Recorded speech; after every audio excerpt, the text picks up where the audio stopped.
أعوذ بالله من الشيطان الرجيم بسم الله الرحمن الرحيم السلام عليكم ورحمة الله وبركاته. إن الحمد لله نحمده ونستعينه ونستغفره ونعوذ بالله من شرور أنفسنا ومن سيئات أعمالنا. من يهده الله فلا مضل له ومن يضلله فلا هادي له. أشهد أن لا إله إلا الله وحده لا شريك له وأشهد أن محمدا عبده ورسوله أرسله بالحق بشيرا ونذيرا. أما بعد فإن خير الحديث كتاب الله وخير الهدي هدي محمد صلى الله عليه وسلم وشر الأمور محدثاتها وكل محدثة بدعة وكل بدعة ضلالة وكل ضلالة في النار. فأعوذ بالله من الشيطان الرجيم. بسم الله الرحمن الرحيم. تمام تعریفیں کبریائی اور بڑائی اللہ رب العالمین کے لیے ہے جو ہم سب کا خالق، رازق، مالک اور مدبر ہے. مجھے اور آپ کو اسی ایک اللہ کی عبادت کرنی چاہیے. درود و سلام نازل ہو تمام انبیاء اور رسول پر، خصوصاً پیارے نبی محمد مصطفیٰ صلی اللہ علیہ وسلم پر. محترم حضرات و خواتین، مجھے اور آپ کو یہ جاننا ہے کہ شیطان ہم لوگوں کو گمراہ کرنے کے لیے مختلف ہتھ کنڈے اپناتا ہے. اللہ رب العالمین نے فرمایا ان الشیطان لکم عدو فاتخذوہ عدوا. بے شک شیطان تمہارا دشمن ہے، یقیناً شیطان تمہارا دشمن ہے، تم لوگ بھی اس کو اپنا دشمن سمجھو. انما یدعو حزبہ لیکونوا من اصحاب السعیر. وہ چاہتا یہ ہے کہ وہ لوگوں کو جمع کرے جہنم کی طرف، وہ لوگوں کو جہنم کی طرف لے کر جانا چاہتا ہے. اسی لیے ہمیں یہ حکم دیا گیا کہ تم شیطان کو اپنا دشمن سمجھو. اور حقیقتاً شیطان ایسے ایسے ہتھ کنڈے اپناتا ہے، انسان گمراہ اور برباد ہو جاتا ہے. شیطان انسان کو یا تو شبہات میں ڈالتا ہے یا تو شہوات میں مبتلا کر کر اس کو گمراہ کرتا ہے. شہوات جیسے برائی کی رغبت، گانے سننا، حرام چیزوں کی طرف اس کی رغبت ہوتی ہے، تو یہ شہوات ہیں. شبہات اس کے دل میں کوئی شک پیدا کر دیتا ہے، کوئی ایسی چیز اس کو جو عقیدے سے متعلق ہوتی ہے شبہات میں ڈال دیتا ہے. مجھے جو موضوع دیا، جو میں نے چنا ہے، وہ غلو ہے. غلو یہ شبہات میں سے ہے. آدمی کے اندر اگر غلو ہے مطلب وہ شبہات میں پڑ چکا ہے. چلیے ہم دیکھتے ہیں کہ غلو کا کیا معنی ہے، اس کے کیا اسباب ہیں، ان کو کیسے ہم دور کر سکتے ہیں. ان سب چیزوں کو انشاءاللہ مختصر طور پر میں رکھنے کی کوشش کروں گا. سب سے پہلے ہم یہ جان لیں کہ غلو کا معنی کیا ہے. غلو کیا چیز ہے؟ غلو مبالغے کو کہتے ہیں. کسی بھی چیز میں زیادتی کو غلو کہتے ہیں. مبالغہ کرنا، حد سے بڑھ جانا. کوئی چیز ہوتی ہے تو اس کو اس کے حد سے بڑھا دیا جاتا ہے تو اس کو غلو کہتے ہیں. غلو صرف بڑھانے میں ایک ہی نہیں، جسی چیز میں کمی کرتے ہیں تو اس میں بھی غلو ہو جاتا ہے، جسے ہم افراط اور تفریط کہتے ہیں. سیدھے راستے سے ہٹ جائے، آگے چلے جائے یا پیچھے ہو جائے تو دونوں کو ہم غلو کہتے ہیں. مثال کے طور پر کوئی آدمی نماز پڑھتا ہے، 4 رکعت عشاء کی نماز کے بجائے اگر 5 رکعت پڑھ لے، جان بوجھ کر پڑھتا ہے تو اس نے زیادتی کی، اس کی نماز باطل ہو جاتی ہے. بتانا مقصود یہ ہے کہ اس نے زیادتی کی، اپنی طرف سے بڑھا لیا ہے. اسی طرح کسی آدمی کی تعریف میں بھی لوگ کیا کرتے ہیں، حد سے زیادہ تعریف کر دیتے ہیں، تو اسی کو غلو کہتے ہیں، اسی کو مبالغہ ہے. اسی طرح کسی کی برائی بیان کرنے میں بھی اگر آدمی حد سے بڑھ جاتا ہے تو وہ بھی ایک قسم کا غلو ہے، اس کو بھی ہم غلو کہتے ہیں. دین میں بگاڑ کا سب سے اہم سبب غلو کا پایا جانا ہے. کسی بھی قوم میں بگاڑ آتا ہے تو وہ غلو کے سبب آتا ہے. انشاءاللہ ہم اس کی مثالیں دیکھیں گے. تو اللہ تعالیٰ نے یہود و نصارہ کے اندر جو غلو تھا اس کو قرآن میں بتایا ہے، اور اسی طرح سے انشاءاللہ دیکھیں گے. غلو کب سے ہے؟ جب سے انسان ہے تب سے ہے سمجھیے. خاص کر حضرت نوح علیہ السلام کی قوم سے تھوڑے سال پہلے، یعنی نوح علیہ السلام کے زمانے سے غلو پایا جاتا ہے. ان کے قوم میں، نوح علیہ السلام کی قوم میں 5 صالحین لوگ تھے، نیک لوگ تھے. ان کو شیطان نے گمراہ کیا. اللہ تعالیٰ نے بھی کہا وَقَالُوا لَا تَذَرُنَّ آلِهَتَكُمْ وَلَا تَذَرُنَّ وَدًّا وَلَا سُوَاعًا وَلَا يَغُوثَ وَيَعُوقَ وَنَسْرًا. انہوں نے کہا کہ تم اپنے معبودوں کو ہرگز نہ چھوڑو، تم ہرگز نہ چھوڑو ود کو، سعا کو، یغوث کو، یعوق کو، نصر کو. یہ 5 جو ہے یہ نوح علیہ السلام کے نیک صالحین لوگوں کے نام تھے.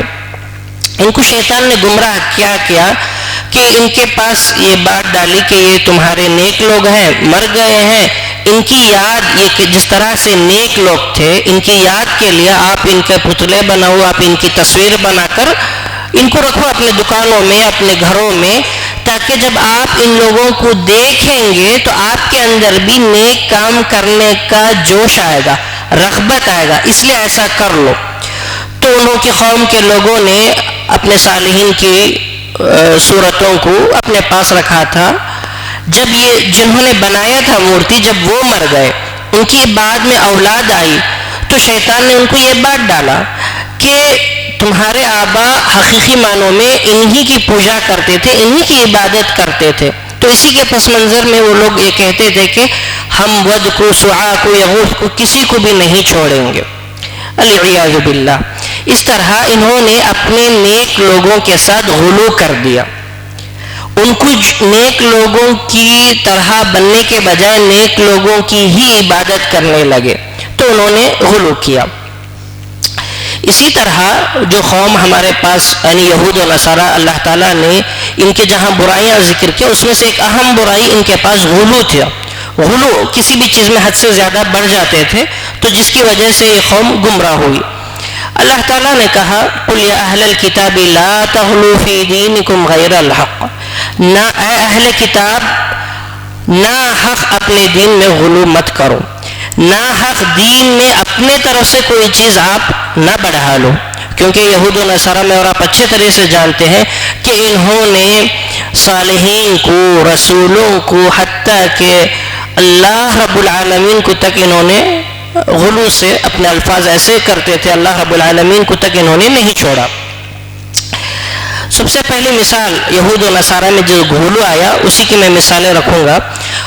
اللہ رب العالمین نے کہا وقالت اليہود عزیر ابن اللہ وقالت النصارى المسیح ابن اللہ ذلك قولهم بافواہہم.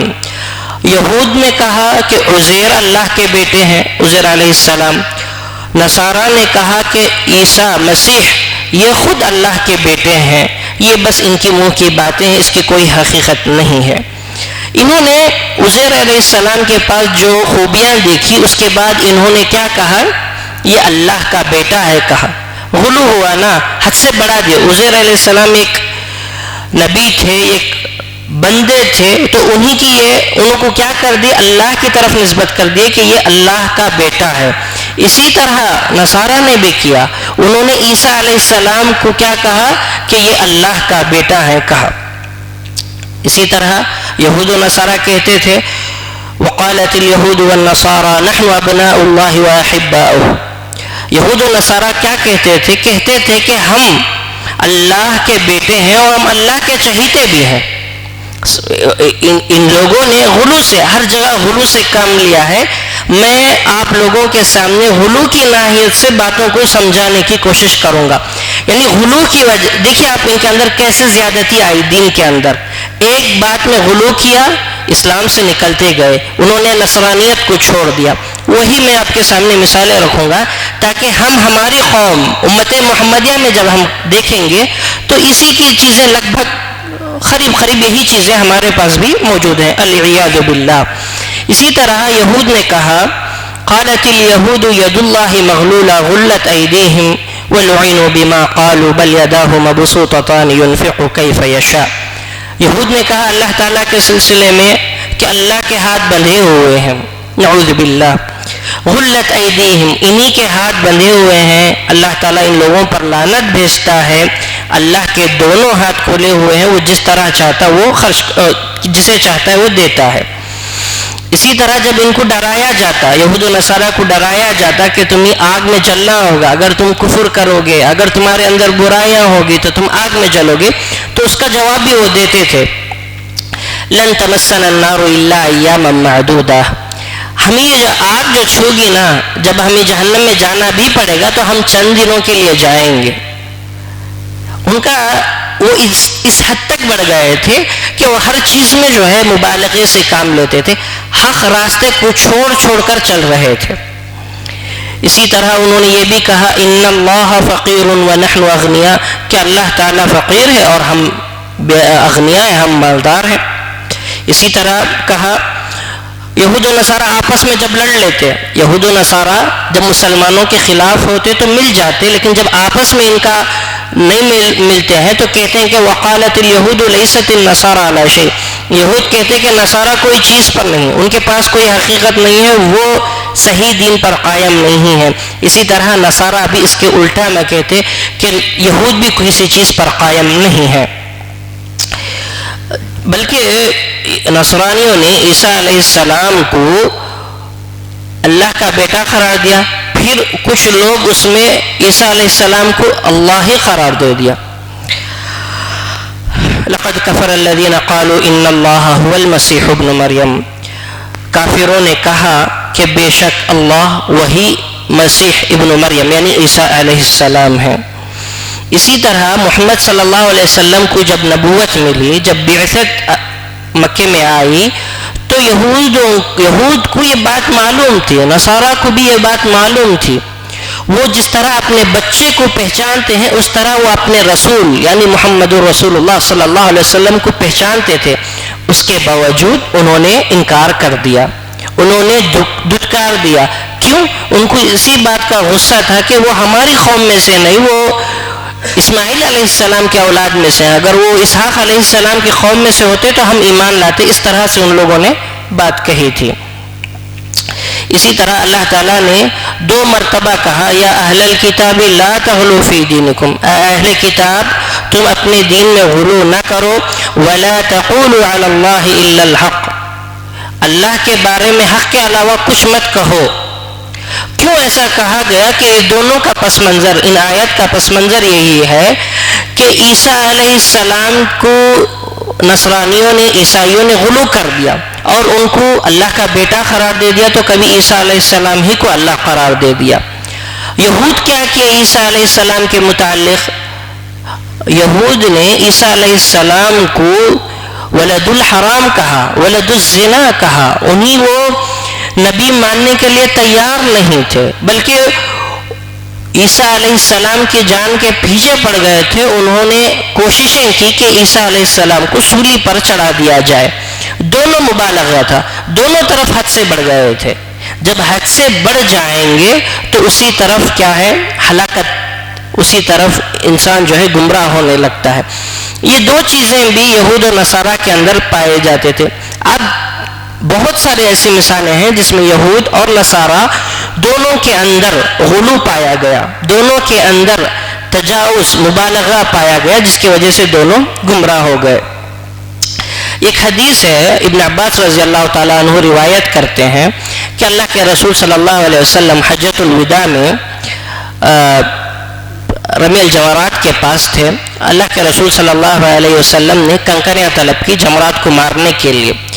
تو ابن عباس رضی اللہ تعالیٰ عنہ 7 چھوٹے چھوٹے کنکریاں لا کر دیتے ہیں. نبی کریم صلی اللہ علیہ وسلم اس کو اپنے ہاتھ میں رکھتے ہیں، ان کنکریوں کو حرکت دیتے ہیں اور پھر یہ کہتے ہیں اللہ کے رسول صلی اللہ علیہ وسلم یا ایھا الناس لا ایاکم والغلو، اے لوگو غلو سے بچو، اے لوگو غلو سے بچو. فإنه أهلك من كان قبلكم الغلو في الدين، یقیناً تم سے پہلے لوگ جو ہلاک ہوئے اس کا سبب کیا تھا؟ دین میں ان لوگوں نے غلو کیا. دین میں غلو کے سبب تمہارے سے پہلے اقوام جو ہے گمراہ ہو گئے. کس مناسبت سے بتایا اللہ کے رسول صلی اللہ علیہ وسلم نے کہ کنکریاں مارنا ہے جمرات میں, چھوٹی چھوٹی کنکریاں, اگر اس میں زیادہ ہو جائے تو کوئی فرق نہیں پڑتا, لیکن اس وقت کہہ رہے ہیں کہ لا تغلو, کہ غلو مت کرو, ایاکم والغلو, حد سے بڑھ جانے سے بچو, کیونکہ یہ جو ہے ہلاکت کا سبب ہے. چیز چھوٹی ہے, معمولی ہے, لیکن یہ عقیدے کا کوئی تعلق نہیں, اس سے توحید کا کوئی تعلق نہیں, ایک عمل کا تعلق ہے, وہ بھی معمولی سا عمل, لیکن ہر عمل اہم ہے. لیکن ہم اگر اعمال کو تقسیم کر دیکھیں تو ایک چھوٹا عمل ہے, اگر کوئی آدمی اس میں سے تھوڑا بڑا کنکر لے لے تو کوئی فرق نہیں پڑتا. لیکن ایسی جگہ پر اللہ کے رسول صلی اللہ علیہ وسلم صحابہ کو تعلیم دے رہے ہیں کہ غلو کرنے سے بچو, کیونکہ آپ پہلی سیڑھی جب غلو کی چڑھ جائیں گے تو اس کے بعد ہر چیزوں میں انسان غلو میں پڑتا جائے گا. جیسے جیسے غلو میں جائے گا ویسے ویسے وہ گمراہی کی طرف بڑھتا جائے گا, وہ گمراہی میں ڈپ میں چلے جائے گا. ابن تیمیہ رحمۃ اللہ علیہ بتاتے ہیں کہ یہ جو غلو ہے یہ عام ہے, سارے چیزوں پر مشتمل ہے, عقیدہ ہو, اعمال ہو, سب چیزوں میں مشتمل ہے. عمل کے متعلق جب اللہ کے رسول صلی اللہ علیہ وسلم صحابہ میں کوئی غلو کی چیز دیکھتے, کوئی زیادتی کی چیز دیکھتے, تو اللہ کے رسول صلی اللہ علیہ وسلم خود منع کر دیتے تھے. جیسا کہ 3 صحابہ کا واقعہ تو معلوم ہے کہ 3 افراد کا ایک گروپ جو ہے اللہ کے رسول صلی اللہ علیہ وسلم ازواج الامہات المؤمنین کے پاس جاتا ہے, اللہ کے رسول کی بیویوں کے پاس, گھروں کے پاس جاتے ہیں اور دریافت کرتے ہیں کہ اللہ کے رسول صلی اللہ علیہ وسلم کا روزانہ کا کیا عمل تھا, بتائیے.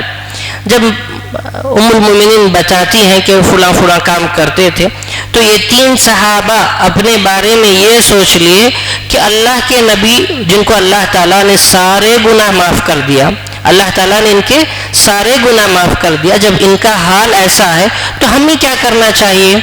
تو اس میں سے ایک صحابی نے یہ زعم کر لیا کہ میں ہمیشہ رات میں تہجد پڑھتا رہوں گا, پوری رات تہجد پڑھتا رہوں گا. ایک صحابی نے کہا کہ میں کبھی بھی شادی نہیں کروں گا. اب ایک صحابی نے یہ ارادہ کر لیا کہ میں جو ہے روزہ ہی رکھوں گا, کبھی بھی میں روزہ ترک نہیں کروں گا. اللہ کے رسول صلی اللہ علیہ وسلم نے ان لوگوں کو بلایا اور پھر پوچھا کہ کیا تم لوگوں نے ایسی بات کہی تھی. جب صحابہ نے کہا کہ ہاں ہم نے ایسی بات کہی تھی, تو نبی کریم صلی اللہ علیہ وسلم نے فرمایا واللہ انی لاخشاکم للہ واتقاکم لہ, اللہ کی قسم میں اللہ سے سب سے زیادہ ڈرنے والا, اللہ کے بارے میں سب سے زیادہ تقوی میرے پاس ہے, لیکن میں اصوم ہوں, میں روزہ بھی رکھتا ہوں, روزہ چھوڑتا بھی ہوں, رات میں سوتا بھی ہوں, رات میں تہجد کی نماز بھی پڑھتا ہوں, اور میں نے عورتوں سے شادی بھی کی ہے. فمن رغب عن سنتی فلیس منی, جس نے میرے طریقے کو چھوڑ دیا, جس نے میری سنت کو چھوڑ دیا, وہ ہم میں سے نہیں. بہت واضح اللہ کے رسول صلی اللہ علیہ وسلم نے بتا دیا کہ اللہ کے رسول صلی اللہ علیہ وسلم کے طریقے پر ہی چلیں. اگر اللہ کے رسول صلی اللہ علیہ وسلم کا طریقہ چھوڑ دیں گے تو آدمی غلو میں مبتلا ہو جائے گا, یا تو زیادتی کرے گا جس طرح ان لوگوں نے سوچا تھا. اسی طرح سے سلمان فارسی اور ابو الدرداء رضی اللہ تعالی عنہ, یہ 2 صحابی ہیں. اللہ کے رسول صلی اللہ علیہ وسلم جب ہجرت کر مکہ جاتے ہیں تو مہاجر اور انصار کے درمیان آپ صلی اللہ علیہ وسلم بھائی چارگی کر دیتے ہیں, بھائی بھائی بنا دیتے تھے تاکہ وہ مہاجرین کی مدد کر سکے. تو سلمان فارسی اور ابو الدرداء یہ دونوں بھائی ہو گئے. تو وہ دیکھتے ہیں کہ ام درداء پراگندہ حالت میں ہوتی ہیں, کوئی تیار نہیں تھی, بس ایسے ہی ام درداء رضی اللہ تعالیٰ عنہ تھی. تو سلمان رضی اللہ تعالیٰ عنہ پوچھتے ہیں کہ کیا بات ہے, آپ اس طرح سے کیوں اپنا حلیہ بنا کر رکھی ہو. تو ام درداء فرماتے ہیں کہ ابو درداء کو میری کوئی ضرورت نہیں ہے, وہ اللہ کا بندہ, وہ صرف اسی میں لگا رہتا ہے, ان کو میری کوئی حاجت نہیں ہے. تو سلمان فارسی رضی اللہ تعالیٰ عنہ جب ابو درداء کے گھر میں رات گزارتے ہیں تو پہلے دن میں پوچھتے ہیں کہ آؤ میرے ساتھ کھانا کھاؤ. تو ابو درداء رضی اللہ تعالیٰ عنہ فرماتے ہیں کہ میں روزے سے ہوں. سلمان فارسی کہتے ہیں کہ اللہ کی قسم جب تک تم نہیں کھاؤ گے میں بھی نہیں کھاؤں گا. تو وہ کھا لیتے ہیں ابو درداء, اور سلمان فارسی رضی اللہ تعالیٰ عنہ بھی کھا لیتے ہیں. پھر پھر اس کے بعد جب وہ دیکھتے ہیں سلمان فارسی رضی اللہ تعالیٰ عنہ ابو درداء رات میں نماز کے لیے کھڑے ہو گئے ہیں تو وہ سلاتے ہیں ان کو کہ آپ سو جاؤ، کہ ابھی نماز پڑھنے کا وقت نہیں ہے، سو جاؤ. کس کو؟ ابو درداء رضی اللہ تعالیٰ عنہ کو. پھر وہ تھوڑی دیر کے بعد یعنی آدھی رات میں اٹھ کر نماز پڑھنے کے لیے کھڑے ہوتے ہیں تو پھر بھی سلمان فارسی رضی اللہ تعالیٰ عنہ کو سلا دیتے ہیں. آخری رات میں خود سلمان فارسی رضی اللہ تعالیٰ عنہ ابو درداء رضی اللہ تعالیٰ عنہ کو نماز کے لیے اٹھاتے ہیں، نماز پڑھتے ہیں. پھر یہ واقعہ اللہ کے رسول صلی اللہ علیہ وسلم کے سامنے رکھا جاتا ہے تو اللہ کے رسول صلی اللہ علیہ وسلم نے فرمایا صدق سلمان، سلمان نے سچ کہا. اس میں یہ بات یہ چھوڑ گئی کہ سلمان فارسی رضی اللہ تعالیٰ عنہ نے ابو درداء کو جو بات کہی، یقیناً تمہارے اپنے نفس کے لیے کچھ حقوق ہیں اسے آپ ادا کرو، اپنی بیوی کے لیے کچھ حقوق ہیں آپ اسے ادا کرو، ہر چیز کے کچھ حقوق ہیں آپ ان کو ادا کرو. یہ بات بتا کر اس کے بعد یہ معاملہ اللہ کے رسول صلی اللہ علیہ وسلم کے پاس آتا ہے تو اللہ کے رسول صلی اللہ علیہ وسلم جو ہے کہتے ہیں کہ سلمان نے سچ کہا. کسی بھی کام میں مبالغے سے کام نہیں لینا ہے. اسی طرح دوسری حدیث ہے کہ نبی کریم صلی اللہ علیہ وسلم جمعے کے دن خطبہ دینے کے لیے آتے ہیں، ایک صحابی کو دیکھتے ہیں کہ وہ کھڑے ہوئے ہیں، پوچھتے ہیں جواب نہیں دیتے، صحابہ سے دریافت کرتے ہیں تو معلوم ہوا کہ وہ ابو اسرائیل ہے، ان کا نام ابو اسرائیل ہے، اور انہوں نے یہ نظر مان لی تھی کہ وہ بات نہیں کریں گے، کھڑے رہیں گے، سایہ میں بھی نہیں کھڑے ہوں گے، روزہ بھی رکھیں گے. تو اللہ کے رسول صلی اللہ علیہ وسلم نے کہا ان سے کہ یہ نظر توڑو، روزہ کو اپنا کنٹینیو کرو، چھاؤں میں بھی کھڑو، دھوپ میں بھی رہو، یعنی آدمی آرام کرے، اپنے آپ پر مشقت نہ ڈالے. جو چیز شریعت نے ہم سے مطالبہ نہیں کیا ہے ہم اس کو اپنے طرف سے ایجاد کر کر، ہم اس کو اپنے طرف سے بنا کر اپنے اوپر ظلم کر لینا، اپنے اوپر زیادتی کر لینا، اس سے بھی شریعت منع کیا ہے. اسی طرح اللہ کے رسول صلی اللہ علیہ وسلم ایک بار مسجد میں داخل ہوتے ہیں نبوی میں تو دیکھتے ہیں کہ ایک رسی بندھی ہوئی تھی دو کھمبوں کے، دو پلرز کے درمیان. تو پوچھتے ہیں اللہ کے رسول صلی اللہ علیہ وسلم یہ کیا چیز ہے؟ کہتے ہیں کہ یہ زینب رضی اللہ تعالیٰ عنہ کے لیے رسی باندھی گئی ہے، جب وہ تھک جاتی ہیں تو رسی کے سپورٹ سے وہ پھر اپنی نماز کو کنٹینیو کرتے ہیں. تب اللہ کے رسول صلی اللہ علیہ وسلم نے کہا اس رسی کو نکالو، آدمی جب طاقت رہے، جب اس کے اندر خشوع ہو، خضوع ہو، اس کا دل مانے، اس وقت تک پڑھے. جب آدمی اب تھک جائے تو وہ جو ہے آرام کرے اور وہ اپنی نماز کو بعد میں پڑھے. اللہ کے رسول صلی اللہ علیہ وسلم اتنے حریص تھے کہ قوم کے اندر کوئی غلو، کوئی زیادتی نہ پایا جائے.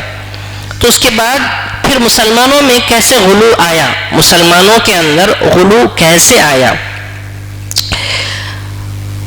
عثمان رضی اللہ تعالیٰ عنہ کے زمانے میں، تیسرے خلیفہ ہیں، ان کے زمانے میں عبداللہ ابن سبا نامی ایک شخص، وہ جو ہے یہودی تھا، مسلمانوں کا لبادہ اوڑھ کر مصر، کوفہ، بصرہ، شام، حجاز ایسے علاقوں کو پھر کر جو نئے نئے مسلمان ہوتے ہیں، جو نئے نئے اسلام میں داخل ہوئے ہیں، ان لوگوں کے پاس جاتا اور ان لوگوں کو ایسی نئی نئی باتیں سکھاتا جس کی وجہ سے وہ لوگوں کو گمراہ کرتا تھا. تو اس نے سب سے پہلے یہ بتایا کہ ہر نبی کا ایک وصی ہوتا ہے، تو اسی طرح حضرت علی رضی اللہ تعالیٰ عنہ یہ محمد صلی اللہ علیہ وسلم کے وصی ہیں. یہ چیز وہ لوگوں میں پھیلاتا گیا، حتیٰ کہ یہاں تک لوگ آ گئے کہ عثمان رضی اللہ تعالیٰ عنہ کے بارے میں یہ کہنے لگے کہ عثمان رضی اللہ تعالیٰ عنہ یہ جبرن اپنی کرسی پر بیٹھے ہوئے ہیں، جبرن خلافت پر بیٹھے ہوئے ہیں، نعوذ باللہ من ذالک. پھر ان کو وہ نکالنے کی، اتارنے کی کوشش کرتے ہیں، یہاں تک کہ ان کے گھر کا محاصرہ کر لیا جاتا ہے، پھر ان کو قتل کر دیا جاتا ہے. پھر اس کے بعد اسی طرح یعنی اس طرح پھیلتا رہا. میں مختصر طور پر بتانا چاہتا ہوں. اسی طرح جب حضرت علی اور حضرت معاویہ رضی اللہ تعالیٰ عنہ کے درمیان صفین کے موقع سے جب ان دونوں کے درمیان صلح ہو گئی تو اس وقت عبداللہ بن وہب نام کا ایک شخص جو ہے اٹھ کھڑا ہوتا ہے اور کہتا ہے کہ یہ صلح جائز نہیں ہے، یہ صلح نہیں جائز ہے، اور وہ وہاں سے حضرت علی رضی اللہ تعالیٰ عنہ کو اور جو ان کے ساتھ تھے ان تمام لوگوں کو وہ کافر کہہ کر وہ ان لوگوں سے دور ہوتا گیا. بتانا مقصود یہ ہے کہ کفر کے فتوے لگانے میں لوگ غلو کرے تو اسلام کے اندر خوارج کے طریقے سے غلو زیادہ سے زیادہ آیا. تو خوارج کے ضد میں علی رضی اللہ تعالیٰ عنہ کی مدد، علی رضی اللہ تعالیٰ عنہ کی محبت میں جو گروپ اٹھا، جو فرقہ بنا، وہ شیعہ ہے، روافض ہے. انہوں نے بھی کیا کیا؟ حضرت علی رضی اللہ تعالیٰ عنہ کے حق میں غلو سے کام لیا. اگر آپ ان لوگوں کے عقائد دیکھتے ہیں، شیعہ کے، روافض کے، وہ لوگ کیسے کیسے عقائد رکھتے ہیں. وہ حضرت علی رضی اللہ تعالیٰ عنہ کی موجودگی میں، جب حضرت علی رضی اللہ تعالیٰ عنہ زندہ تھے، اسی وقت انہوں نے حضرت علی کو الہ کہا، اسی وقت انہوں نے حضرت علی کو کیا کہا؟ اللہ کہا. تو حضرت علی رضی اللہ تعالیٰ عنہ نے ان کو سزا بھی دی.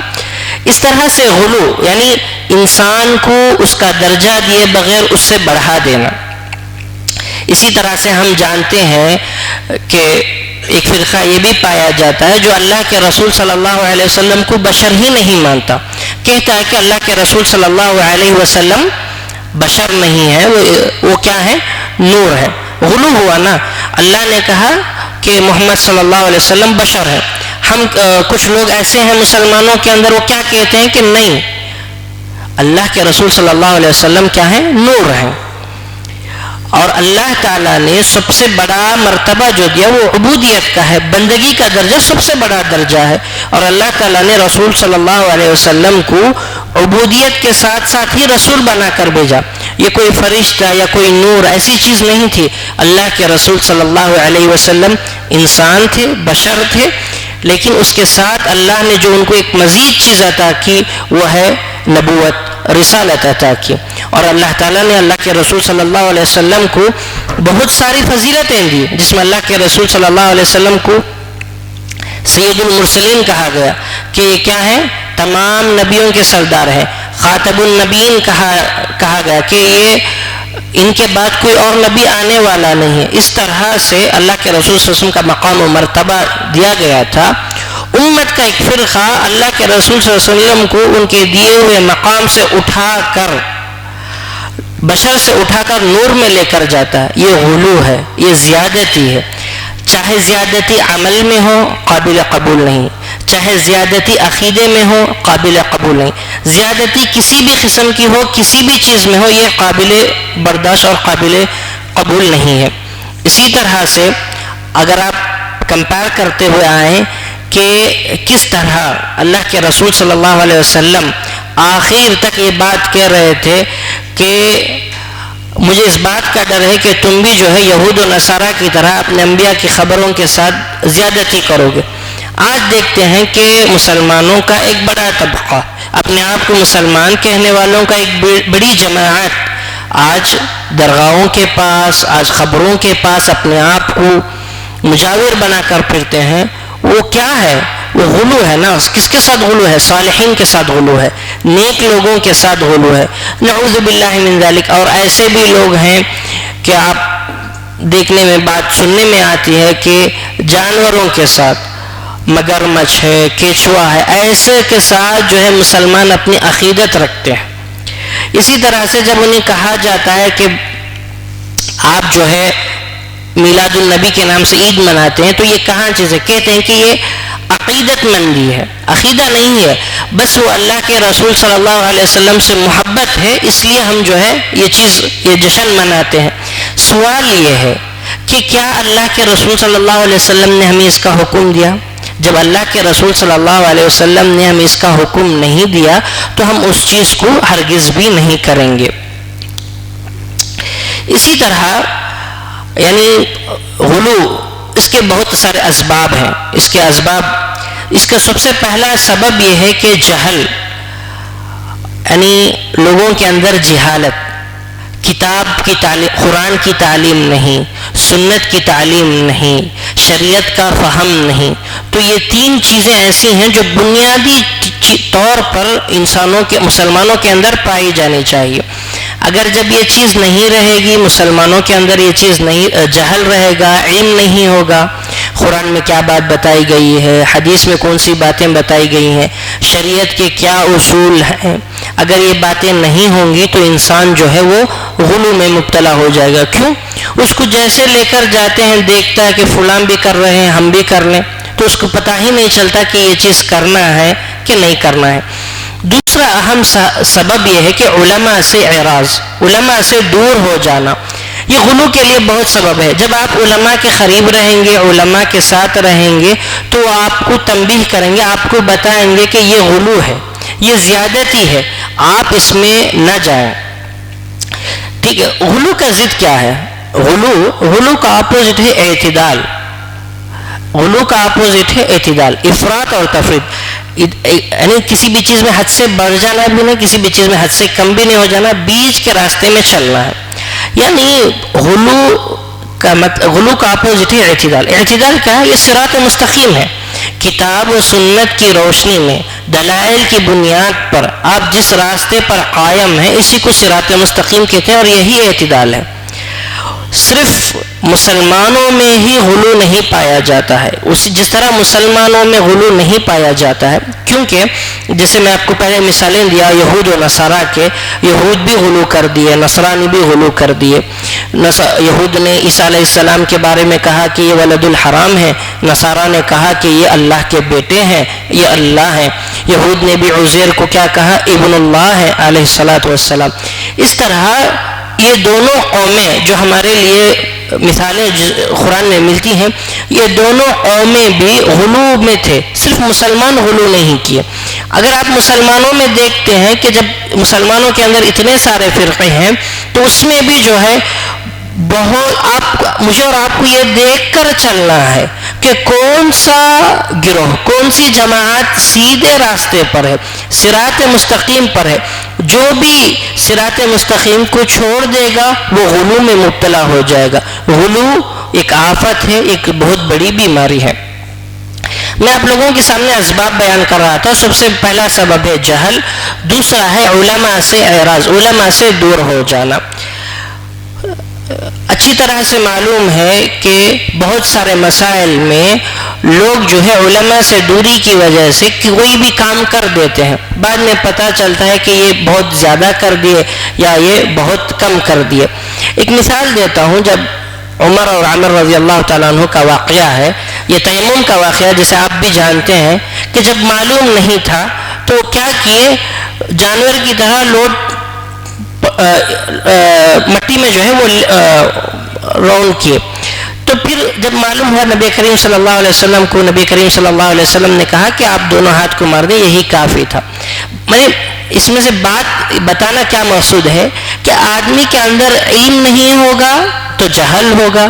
جب آدمی جاہل ہوگا تو وہ غلو میں مبتلا ہو جائے گا. کوئی بھی کام اپنا لے گا، اس کے اندر وہ تحقیق کرنے کا مادہ یا کون سا صحیح ہے کون سا غلط ہے اس کو نہیں سوچے گا. علماء سے بھی اعراض. آپ بھی جانتے ہیں کہ بہت سارے لوگ ہیں علماء سے دوری کی وجہ سے غلط فتوے دے کر امت کے ایک بڑے طبقے کو جو ہے وہ لوگ گمراہ کرتے ہیں، اور غلط چیزوں کو وہ غلط جگہ پر فٹ کر لوگوں کو بتاتے ہیں. جیسے میں شروع میں کہا کہ سب سے پہلا فتنہ خوارج کا ہے مسلمانوں کے اندر، جس کے طریقے سے غلو داخل ہوا. انہوں نے کیا کیا، جو قرآن کی آیتیں ہوتی ہیں، جو احادیث ہوتی ہیں، اس کو وہ ظاہری طور پر لوگوں پر فٹ کرنے لگے. جیسا کہ جہاں پر آتا ہے کفر کا لفظ آتا ہے، جہاں پر فسق کا لفظ آتا ہے، تو یہ ظاہر پر محمول کرتے ہیں اور ظاہر سے کہتے ہیں کہ دیکھو اللہ نے بتا دیا کافر ہے تو فلاں کافر، ڈائریکٹ حکم لگا دیتے ہیں. ایسا نہیں کرتے ہیں علماء محدثین. کسی بھی چیز کو سمجھانے کے لیے ساری چیزوں کو جمع کر پھر اس کے بعد ایک نتیجے کے طور پر بیان کرتے ہیں. اسی طرح آپ بھی ایک واقعہ سنے ہوں گے، کچھ لوگوں نے انہی ایام میں، کووڈ کے ایام میں، جب صفوں سے دوری کے لیے کہا گیا تو کہے کہ نہیں، کیا دوری ہے، دوری کرنا کیا ہے، یہ ایک آپ کے لیے عذر ہے. اصل کیا ہے، اصل الگ الگ ہی کھڑنا ہے. اس کے لیے وہ جو دلیل پیش کی ہے، اس کے لیے وہ اشارتاً دلیل پیش کی، وہ تو واضح نہیں کہے لیکن اشارتاً انہوں نے دلیل پیش کی کہ آپ کہتے ہیں کرتے نہیں، کرتے ہیں جو کرتے ہیں اس کا تمہیں حکم نہیں دیا گیا. اگر ہم سارے مسائل وہ خود جو کرتے آ رہے ہیں، اگر آپ مسائل سینٹر کھولے ہیں، اس کی کیا دلیل ہے؟ نہیں ملے گی. صرف علماء کا فتویٰ ہے، علماء نے اجازت دی ہے. اجتماعی قربانی کرتے ہیں، اس کی کوئی دلیل ہے؟ نہیں ہے. پھر کیسے کرتے ہیں؟ علماء نے جائز قرار دیا ہے. اس بات میں علماء کی فتوے کو لے کر آپ چلتے ہیں. جب آپ کو وہی علماء جب آپ کو ان کا حکم دیا جاتا کہتے ہیں کہ نہیں اس میں علماء غلطی پر ہیں. واضح تو نہیں کہتے لیکن اشارتاً کہتے ہیں, عقل مند سمجھ جاتے ہیں.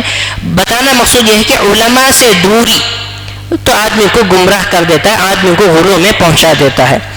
اسی طرح سے ایک چیز ہے مجہول لوگوں کی متابعت. معروف آدمی نہیں ہے, کون ہے, اس کا منہج کیا ہے, کیا وہ اہل الحدیث میں سے ہے, کیا وہ سلفی ہے, نہیں معلوم. کسی کے پیچھے کسی کا بیان کو سن لیتے ہیں, کسی کے اذکار جو بھی کلپ آتا ہے اس کو سن لیتے ہیں, پھر کیا کرتے ہیں وہ غلو میں مبتلا ہو جاتے ہیں. جیسے کوئی میسج آ جاتا ہے اس کو فارورڈ کرو, اتنے ٹائم کر دیتے ہیں. کیا ہے یہ زیادتی ہے نا, آپ کو اس بات کا حکم نہیں دیا گیا. اسی طرح ذکر و اذکار میں بھی جو ہے بہت ساری چیزیں ایسی ہم لوگوں کے پاس آتی ہیں جس کی کوئی دلیل نہیں ہے. آدمی ہے نا اسے صحیح سمجھ کر کرتے بیٹھتا ہے. اس کا کیا یعنی کیا وجہ, ریزن کیا ہے, اس کا سبب کیا ہے؟ مجہول لوگوں کی متابعت کرتے ہیں. اس کے بعد ایک چیز ہے جو چوتھی چیز ہے, شخصی تعصب. ایک آدمی ہے پرسنلی ان سے ایک تعصب کرتے ہیں. کوئی عالم ہے وہ فتوے دیتے ہیں تو ہم انہی کے اتنے فین بن جاتے ہیں, اتنے متعصب ہو جاتے ہیں کہ جب وہ کوئی بات غلط بات بھی کہیں تو ہم سمجھنے کے لیے تیار نہیں ہوتے. نہیں, یہ آدمی نے حق کہا ہے, یہ حق ہی کہہ رہے تھے تو حق کہے ہیں تو ہم اس کو لے کر چلیں گے. اسی طرح سے عبد الرحمن المعلمی رحمہ اللہ لکھتے ہیں کہ اللہ تعالیٰ کبھی کبھار عالم کو گمراہ کرتا ہے, جن کے پیچھے لوگ چلتے ہیں نہیں کیا, ایسے کو گمراہ کر کر دیکھتا ہے, لوگوں کو دیکھتا ہے کیا وہ شریعت کی اتباع کرتے ہیں یا شخص کی اتباع کرتے ہیں. غلو کا ایک اہم سبب کیا ہے؟ شخصی تعصب. جیسا کہ ہم کہتے ہیں کہ مثال کے طور پر کوئی بھی چیز یہ حلال ہے تو کہتے ہیں کہ نہیں ہمارے مذہب میں یہ حرام ہے, اس طرح سے ڈائریکٹ کہہ دیتے ہیں. اس کے بعد میں کہ کہتے ہیں کہ نہیں فلاں نے ایسا کہا, میں فلاں کے بیانات کو سنتا ہوں, فلاں نے ایسا کہا تو وہ صحیح رہے گا. سب سے پہلے ہمیں شخص کو دیکھنا ہے کہ یہ کون شخص ہے, کیسا آدمی ہے. ہمارے اندر یہ سب چیزیں نہیں ہوتی ہیں. یعنی یہ چار سبب, جہالت, علماء سے دوری, مجہول لوگوں کی متابعت, شخصی تعصب, یعنی پرسنلی کسی سے متعصب ہو جاتے ہیں, فین بن جاتے ہیں, کسی کو اتنا فالو کرتے ہیں کہ وہ جو بھی بول دے صحیح سمجھ کر ان کے پیچھے چلتے ہیں. یہ چار ایسے چیزیں ہیں جو قوم کو جو ہے غلو میں, زیادتی میں مبتلا کر دیتی ہے. جب میں غلو کے بارے میں بتایا, جب جیسے میں نے خوارج کہا, شیعہ کہا, تو صوفیت ان کے اندر بھی جو ہے بے انتہا غلو پایا جاتا ہے, حد درجے کا غلو پایا جاتا ہے. کسی بھی معاملے میں اٹھا لو, کھانے پینے کے سلسلے سے لے کر عبادت میں, معاملات میں, عقیدے میں تو نعوذ باللہ اتنے کیا بولتے ہیں کفری اور شرکی عقیدے پائے جاتے ہیں. وجہ کیا ہے؟ غلو کر دیں, زیادتی کر دیں, ہر کو اس کی چیز سے ہٹا کر بڑھا دیتے ہیں. اسی طرح شیعہ میں بھی ایک عقیدہ ہے امامت کا. وہ کیسے ہے کہ ان کے پاس جو ہے جس طرح نبی معصوم ہوتے ہیں اس طرح ان کے پاس یہ ہے کہ امام بھی معصوم ہوتے ہیں. امام اگر کوئی بات کہہ دے تو وہ جائز ہے, اگر امام کوئی بات سے ہمیں منع کر دے تو وہ اس سے رک جاتے. اسی طرح صوفیت میں بھی ہے, ہمارے پیر کہہ دے تو کرتے ہیں, اگر پیر نہ کہے تو وہ نہیں کرتے. اسی طرح ہٹتے مسلمانوں کے اندر فقہ حنفیہ کے اندر بھی بہت ساری برائیاں جو ہے بات کے آنے والا, یعنی اب کے ادوار میں خاص کر بہت سارے شرکیہ کفریہ عقیدے آئے ہیں. اس کا سبب کیا ہے؟ غلو ہے. جب یہ سبب معلوم ہو گیا کہ غلو کے یہ اسباب ہیں تو اس کا حل کیا ہے؟ حل بھی اس کا اپوزٹ ہے. جب اسباب ہمیں معلوم ہو گئے تو اس کا حل بھی وہی ہے کہ ہم علم لیں, کتاب و سنت کی تعلیم ہم حاصل کریں, شریعت کے کیا اصول ہیں ان کو جانیں, پھر علماء سے ہم اپنے آپ کو قریب کریں. علماء سے دوری, غلو کے اندر مبتلا ہوتے ہیں تو اپنے آپ کو علماء سے قریب کریں, علماء کے پاس بیٹھیں, علماء کی باتوں کو سمجھنے کی کوشش کریں, ان کے ادلہ پر غور کریں, ہم ان کی باتوں کو مانیں. تیسرا کیا ہے کہ معروف لوگوں کی متابعت کریں, جو لوگ ہمیں معلوم ہیں, ہمیں اطمینان ہے کہ بھائی ماشاءاللہ یہ ان کی بات پر ہمیں اعتماد ہے, تو ایسے لوگوں کے آپ فتووں کو لیں, ایسے لوگوں کے پیچھے چلیں, ایسے لوگوں کی اتباع کریں. اگر آپ کو معلوم ہے کہ یہ آدمی، اس کا منہج ہمیں معلوم نہیں، اس کا طریقہ ہمیں معلوم نہیں، یا اپنے آپ کو اپنا منہج چھپا رہا ہے، تو ایسے آدمی کے بیانات نہ سنیں، کیونکہ یہ سب جو ہے انسان کو غلو میں لے کر چلے جائیں گے۔ آخری چیز ہے شخصی تعصب۔ ہمارے اندر تعصب نہیں ہونا چاہیے، کسی بھی معاملے میں، کسی بھی چیز میں کیا نہ ہو، آدمی تعصب سے کام نہ لے۔ جو معروف، جو مشہور علماء ہیں، جو کسی بات کو کہتے ہیں، کسی چیز کو ہمیں بتاتے ہیں، سمجھاتے ہیں، تو ہم ان چیزوں کو سمجھیں اور اس پر عمل کریں۔ یہ رہی غلو کے تعلق سے چند چیزیں۔ تو مجھے اور آپ کو جو ہے غلو سے حد درجہ پرہیز کرنا چاہیے۔ چھوٹی چھوٹی چیزوں میں بھی آدمی جو ہے غلو میں مبتلا ہو جاتا ہے، اسے پتہ ہی نہیں چلتا۔ کسی بھی چیز میں آپ زیادتی کریں، عمل ہو یا عقیدہ ہو، دونوں میں بھی آدمی کو زیادتی سے کام نہیں لینا چاہیے۔ مسلمانوں کے اندر یہ جو غلو کا فتنہ آیا، یہ خوارج اور شیعہ اور صوفیوں کے ذریعے سے مسلمانوں میں داخل ہوا، ہمیں ان سے بچنا چاہیے۔ غلو کے اسباب کیا ہیں؟ 4 اسباب میں نے بتایا کہ سب سے پہلا کیا ہے کہ جہالت ہے، دوسرا علماء سے دوری ہے، تیسرا تعصب ہے، چوتھا جو ہے وہ مجہول لوگوں کی متابعت ہے۔ ان سب چیزوں سے اگر ہم بچیں گے تو ہم جو ہے غلو سے بچیں گے۔ اللہ تعالیٰ سے دعا ہے کہ اللہ تعالیٰ مجھے اور آپ کو غلو سے بچائے اور اسلام پر، شریعت پر مکمل طور پر چلنے کی توفیق عطا فرمائے۔ آمین یا رب العالمین۔ سبحانک اللہم و بحمدک، اشہد ان لا الہ الا انت، استغفرک و اتوب الیک۔ السلام علیکم ورحمۃ اللہ وبرکاتہ۔